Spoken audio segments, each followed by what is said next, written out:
大家好，我是 Masa。这一次我想要跟大家分享一下非常好吃的米饭料理，它叫豚キムチのチーズパエリア，然后中文是猪肉韩式泡菜起司炊饭。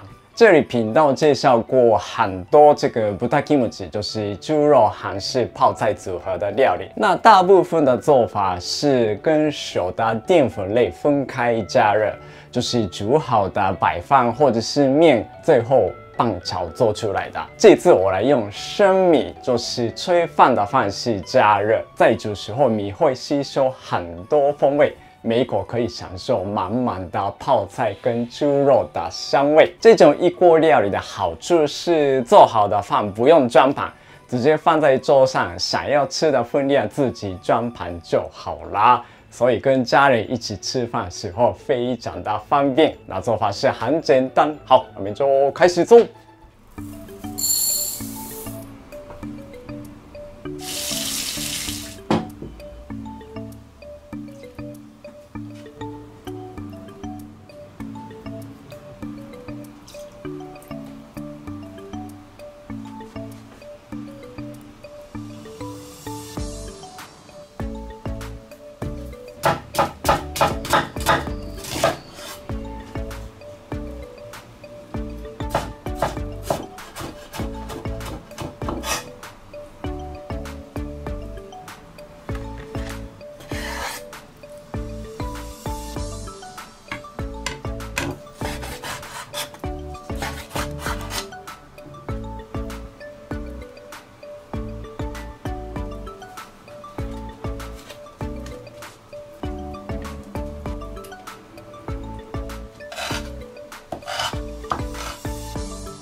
好，那现在就要开始吃喽。我刚刚再加热一下，因为我想要吃的这个起司是千丝的样子的状态，所以现在应该是差不多了。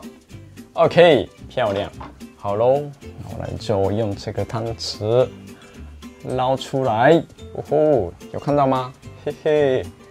起司非常的牵丝，所以像这种料理的好处是，就直接把这个锅子放在桌上，然后就用小盘子，你想要吃多少就自己来拿走就好了。而且这样的話，你可以保温，如果想要再加熱一下的話，就直接拿到厨房加熱也是可以的。OK， 好咯，ではいただきます。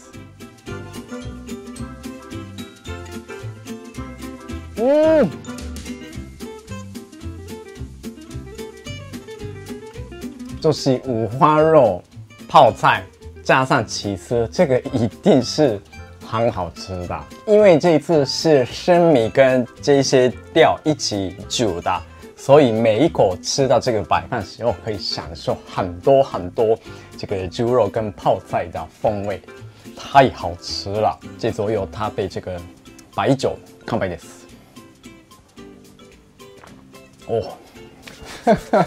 太好了！我觉得这种料理现在这个季节吃非常的适合。现在就会有什么圣诞节跨年还有过年，比较有多机会跟家里一起吃饭的。所以如果有这种料理的话，非常的方便。然后这次介绍的料理做法非常的简单，用平底锅做炊饭的流程是差不多都是一样的。只要记得3个料理的 point， 一个是米，洗好之后要泡水大概30分钟左右，这样子煮起来的饭中间比较不会有腥。第二个是盐巴，如果用1杯米大概150公克的话，可以用大概半小匙的盐巴，这个是一个标准的咸度。如果加入有咸味的材料的话，当然需要微调整分量。像这次用的泡菜，因为它比较咸，所以我有减少盐巴的分量。如果每次做炊饭不晓得到底要加入多少盐巴的话，可以参考这个比例。然后最后第3个是料，就是比较大型的材料。这次的话，像猪肉跟泡菜这些料，最好是要装在米的上面，因为火力是从下面来的。如果米的下面有料的话，从下方的火没办法均匀加热到米，结果有的饭没有煮到熟。记住这些3个重点的话，要煮什么口味的炊饭都比较容易成功的。那希望大家享受美味米饭料理，谢谢。